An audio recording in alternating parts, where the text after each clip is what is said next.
Aproveito esta quinta-feira tranquila no Senado Federal para iniciar esse pronunciamento homenageando os brasileiros que se utilizam das redes sociais para a manifestação livre do pensamento, criticando, apoiando, denunciando, sugerindo, orientando-nos de forma inteligente, revelando alto nível de conscientização política.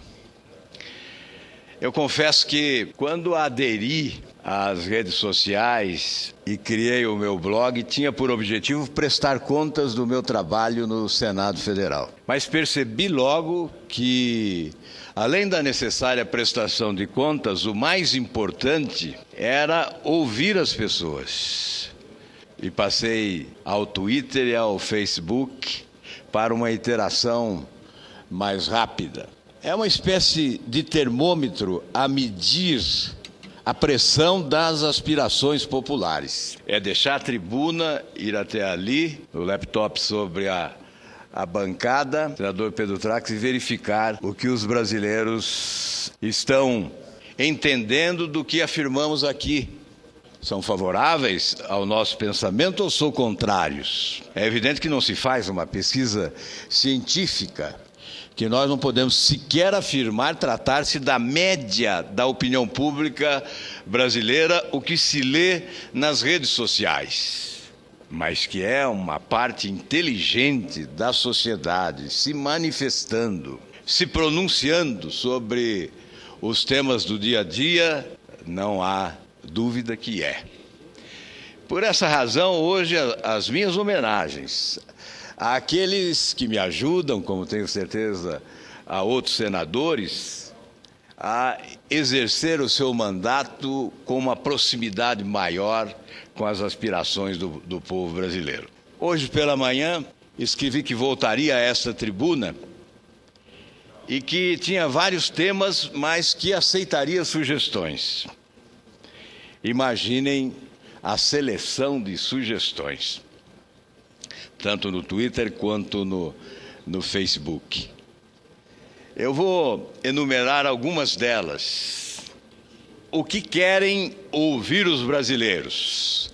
O Henrique, por exemplo, Cardoso, mudanças no Estatuto do Torcedor.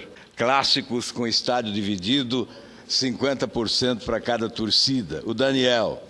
A CBF e a declaração de André Sanches, que Teixeira só sai quando prenderem o Zorro. O Jorge Magalhães.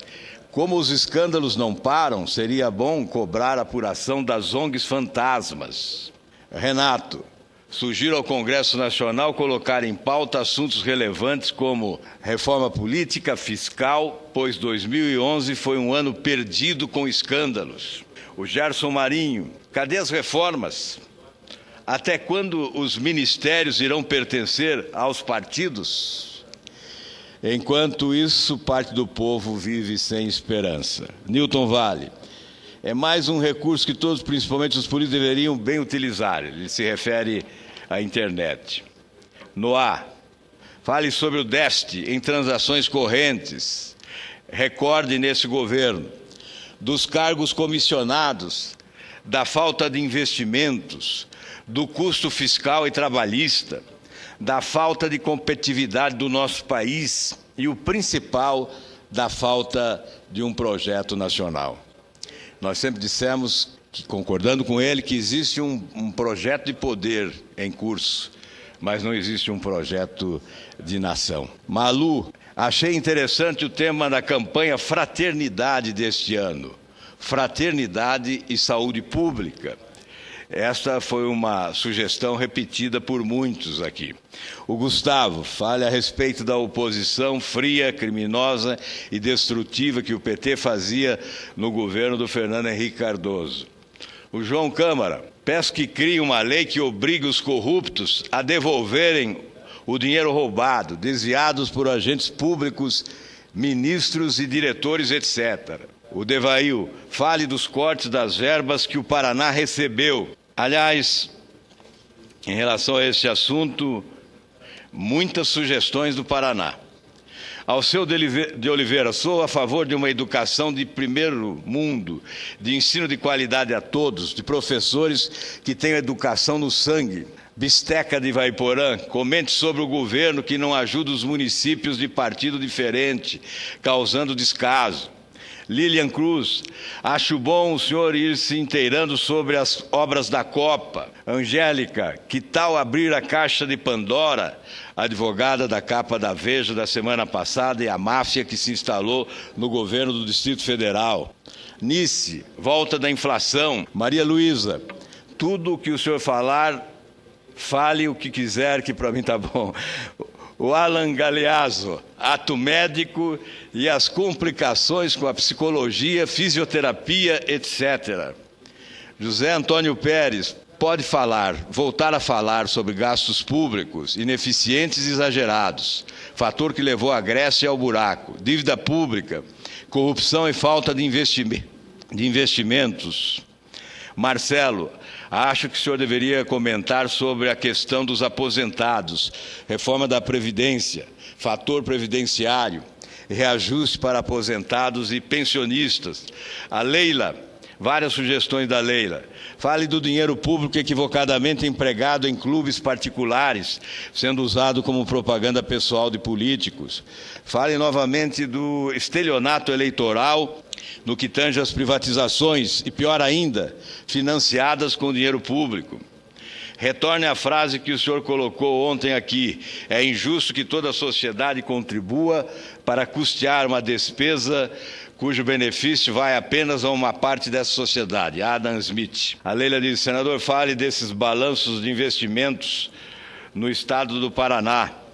Fale dos cartões corporativos. Previdência um caos. Por que pagar por 10 salários e aposentar com 80%? Comece um novo tempo com pessoas que estão iniciando carreira. Nós já estamos trabalhando uma vida. Sobre os investimentos no Paraná, há aqui uma coleção de sugestões. Porque a Gazeta do Povo iniciou um debate esta semana, mostrando que o Paraná ficou na rabeira entre os estados da federação em matéria de investimentos públicos na última década. Por isso, como foi o tema mais sugerido, falarei a seguir sobre ele. Mas um outro tema muito solicitado, senador Moca, a Maria Helena, por exemplo, e tantos outros, a PEC número 5, que era 270 na Câmara dos Deputados. Ela diz, a vida é prioridade. E para nós, a votação desta PEC no Senado tem que ser também prioridade. Estes temas sugeridos serão, obviamente, enfocados aqui nos próximos dias. Hoje quero fazer referência, no tempo que me resta, de matéria da Gazeta do Povo, intitulada Na contramão da maioria dos estados, Paraná freia obras.